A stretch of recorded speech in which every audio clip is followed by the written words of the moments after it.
윤석열 대통령의 지금 탄핵 심판이 진행되고 있는데 그 원인이 여러 군데 있지만 대표적인 것으로는 윤석열과 한동훈의 대립에서 그것이 생겼다고 볼 수 있습니다. 초기에는 윤이 한에게 밀렸습니다. 한이 오히려 정광석화처럼 윤석열을 고립무원 상태로 만들었습니다. 그런데 지금은 윤이 회복 중이고 한이 탄핵이 기각될 염려가 있어서 그런지 새로 등장해서 책을 내고 국민이 먼저입니다. 그 다음에 여기저기 매스컴에서 자기 발언을 합니다. 탄핵이 인용돼야 된다고. 한때는 검사로서 상사와 부하로서 윤과 한이 한 20여 년 이랬잖아요. 그런 상태가 지금은 극한 대립을 보이고 있습니다. 예, 두 사람의 같이 이렇게 일한 거 하며 그 다음에 대통령 되는 거 그리고 지금 탄핵이 진행되고 있는 것 한편에 영화 같기도 합니다. 드라마 같은 정세인데 한동훈 일파가 어찌 보면 윤을 포위한 상태에서 윤이 아주 어려웠는데 지금은 이제 서서히 그 백중세를 이루고 있는 내지 윤석열이 이제 회복세를 보이고 있는 그런 측면이라고 볼 수 있습니다. 그러면 윤석열은 왜 이렇게 실패를 했을까요? 저는 그냥 상식적인 이야기를 해보려고 하는 겁니다.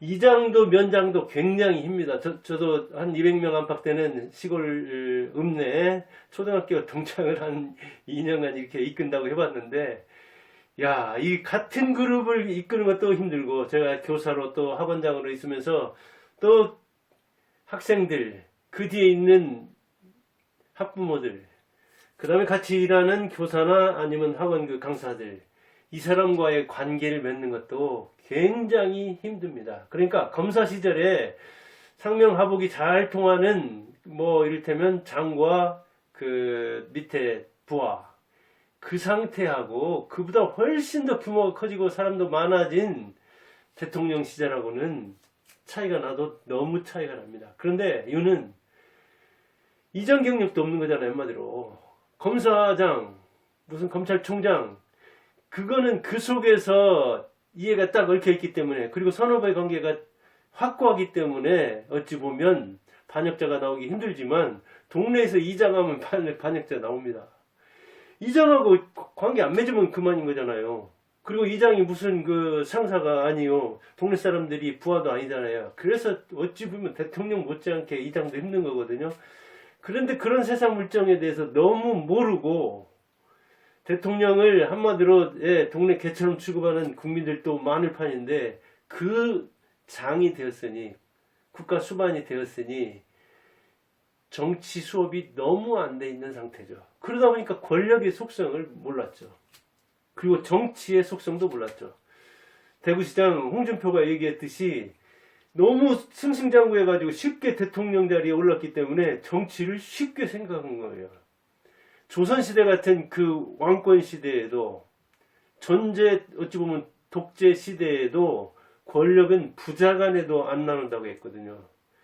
영조가 아들 사도세자를 죽인 거 그렇게 죽일 수밖에 없었던 원인에 대해서 사도세자 탓이다 영조 탓이다 아니다 그 사이에 있는 이 부자간 틈이 벌어지니까 그 틈을 끼어 들어간 이를테면 사도세자의 장인부터 시작해서 신하들까지 그 변수는 무수히 많습니다. 그러니까 어느 측면에서 보느냐에 따라서 영조가 사도세자 아들을 죽인 그 사건을 놓고도 지금도 계속해서 뭔 이야기인가 회자되잖아요. 그처럼 정치 속성은 살벌한 겁니다. 이게 권력은 누구하고도 나눌 수 없는 거예요. 그런데 어찌 보면 윤석열은 그동안 오래 일했으니까 부하로 일했으니까 한동훈한테 힘을 많이 실어줘도 된다? 그렇게 믿을 만한 사람이 없어서 그랬는지 권력을 어찌 보면 분산해야 한다는 그 기본도 안 지켰잖아요. 그러다 보니까 어찌 보면 이 탄핵 정국에서 보니까 대통령을 능가하는 그런 세력들이 있었잖아요. 옹호 세력이.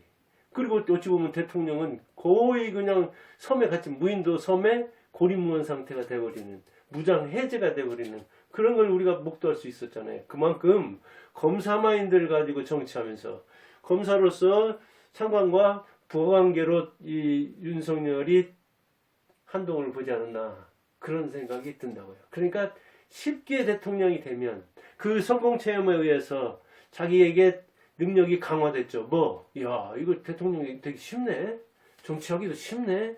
인사가 만사라고 하는데 왜 인사가 중요한지, 사람 보는 게 왜 중요한지 하는 것을 어찌 보면 망각한 거예요. 그래서 한동훈은 영원한 나의 부하다. 이번에 힘겨루기를 해보니까 아니잖아요. 지금 탄핵 심판에서 아주 그 두 세력의 힘, 그 다음에 거기에 야당, 여기저기에서 힘겨루기를 하고 있는데 이 기나긴 힘겨루기가 몇 달 동안 줄다리기를 하는 이 형국이 어떻게 바뀔지는 모르지만 아무튼 지금은 상당히 조금 우호적으로 바뀌기는 했는데 아직도 안심할 수는 없죠. 그러면 윤석열의 실패는 뭐냐? 특히 윤과 한의 대결에서 볼 때 한을 너무 믿었죠. 배반은 측근이 합니다. 왕조 시대에도 그랬어요.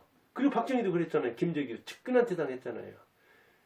언제나 배반은 측근이 합니다. 워낙 잘 알고 워낙 그 장단점 잘 알면서 공격 포인트가 어딘가를 알잖아요. 흠을 알잖아요. 한마디로 급소를 알잖아요. 그러니까 측근이 배반했다고요. 항상.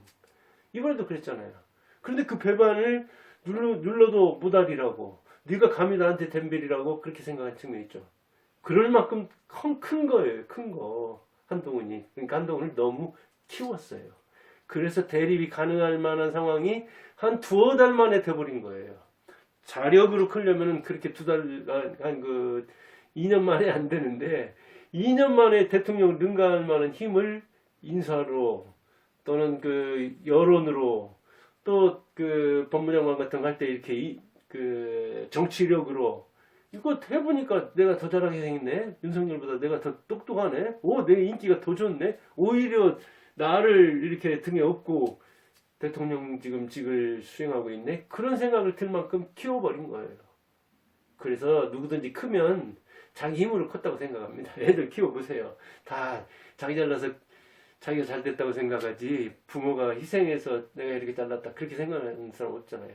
그 다음에 큰 다음에 너무 늦게 내쳤어요. 토사구팽이라는 말이 그냥 생긴 게 아니에요. 토끼 잡으면 왜 사냥개를 삶아 먹는가? 사냥개의 용도가 없어서가 아니라 다음에 사냥할 일이 없어서가 아니라 그 사냥개는 용도가 폐기할 이유가 있어서 그런 측면도 있지만 주인한테 덤벼드는 수도 있으니까 그런 거예요. 사냥물 없어가지고 고기 못 먹고 그러면 주인 자기한테 대우 안 해주면 배반하는 거라니까요. 걔도 그런 측면이 있는 거예요. 그런데 너무 늦게 내쳐서 그 뒤에 인간적으로 모멸감을 주면서 내쳐서 이제 어찌 보면 한동훈으로서는 그 반격할 동기가 생긴 거죠. 원인이 생긴 거라고요. 그렇게 인간적인 모욕을 당했는데 내가 복수를 안 해? 그러면 사람들이 이해하는 측면도 있고 세력화한 이를테면 키웠기 때문에 국회의원들도 몇 명 있었잖아요. 20명 안팎. 그 사람들이 이를테면 열쇠를 쥐고 탄핵에 찬성하니까 2차에서 탄핵이 가결된 거잖아요. 그게 바로 너무 믿었고 너무 키웠고 너무 늦게 내친 거예요. 세력화를 다 이룬 다음에 내치니까 그 세력을 등에 업고 반격을 시도하는 거잖아요. 그리고 이제 너무 늦게 내치니까 한마디로 틈이 많이 벌어진 거예요. 틈이 벌어지지 않았을 때 나무도 쪼개기 힘든 겁니다. 틈이 한번 벌어지면 그냥 도끼로 쫙 하면 그대로 쫙 갈라지는 겁니다. 그 벌어진 틈으로 계엄이 들어왔고 민주당이 들어왔고 내부에 그 한동훈 세력이 들어왔고 그리고 윤석열하고 어찌 보면 척을 진 사람들이 많았잖아요. 적을 많이 만들었잖아요. 대통령 된 다음에 이준석이라든가 그리고 검찰 내부에서도 반대파 내지 불만파가 얼마나 많았겠어요. 그러니까 그 틈으로 쫙 들어온 거예요. 그냥 오히려 한동훈한테 쏠림 현상이 일어나는 것은 자기를 돌아볼 필요도 있는 거라고요. 그런 측면에서 사람 볼 줄을 몰랐고 이때도 이재명 재판도 진행돼가지고 얼마 안 있으면 그 다음에 현재 구성도 대통령이 임명할 수 있는 것이 뭐 불과 6개월 이내에 이렇게 사람과 때와 운을 보고 부리고 때로는 기회를 이렇게 맞이하는 준비했다가 그런 게 좀 부족했기 때문에 자초한 부분이 많은 거예요. 그러나 저는 사실은 뭐 탄핵이 되는 건 문제가 있다고 보고 윤석열의 정치 경험이 일천한 그 이상으로 한동훈은 그 출신으로 해서 다양한 사람에게 뭐랄까 이해나 포용할 수 없는 거라든가 너무 말장난스럽게 너무 얍살하게 이렇게 그 뭐랄까 그런 그 행보를 보이는 거라든가 이런저런 차원에서 윤석열 못지않게 윤석열보다 더 문제가 있다고 봅니다. 한동훈은. 그래서 이번에 이제 배반자 낙인이 찍혀서 뭐 제기하기 힘들 측면도 있을 텐데 어떻게든지 그러니까 윤석열을 지금 그 탄핵시키고 이제 자기 자리를 마련하려고 하겠지만은 정치는 생물이요. 격동하는 어찌 보면 이 전쟁이기 때문에 정치를 제가 뭐 예단할 수는 없는데 다행히 형세는 51대 49로서 조금 유리한 탄핵이 기각될 만한 유리한 상황이 형성은 되고 있는데 마은혁 뭐 재판관 문제에 그걸 그 최대행이 어떻게 할 것인지 대행의 대행이든가요.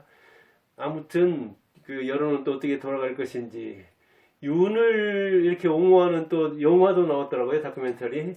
뭐 저는 한동훈 책도 안 읽어보고 윤석열 그 옹호하는 힘내라 대한민국이든가요. 그것도 안 보고 그랬는데 아무튼 총력전을 지금 벌이고 있는데 이 전면전에서 윤이 과연 살아 돌아올 것인지 살아 돌아온다면 인간에 대한 이해도 있고 경험을 통해서 배운 어떤 정치력도 있고 사람 보는 눈도 좀 달라졌을 거고 여러 차원에서 이 뭐랄까 그 통치력 수업, 인격 수업, 이 안목 수업 이런 것들이 올라갔으리라고 보고 그 경험의 학교에 지금 뭐 있는 셈인데 아무튼 이 문제 많은 야당 이쪽 세력 이재명 그리고 그 한동훈 이런저런 세력보다 윤석열이 어찌 보면 참 뭐랄까 정치적으로 순박하달까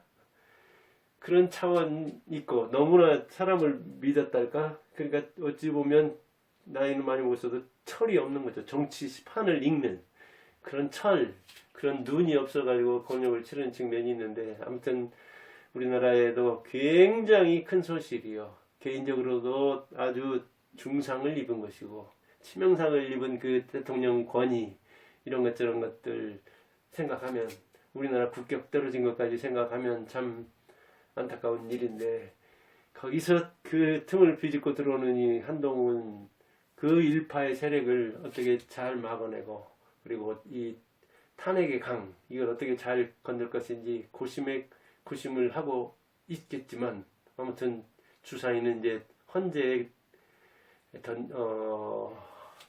돌아간 셈인데 거기서 어떻게 심판을 할지는 뭐 머지않아 결판이 나겠죠. 아무튼 행운이 깃들기를 바라지만 자기가 자초한 측면도 많다는 것을 윤석열 탄핵 심판 문제를 보면서 그런 생각이 들어서 방송을 해봤습니다. 감사합니다.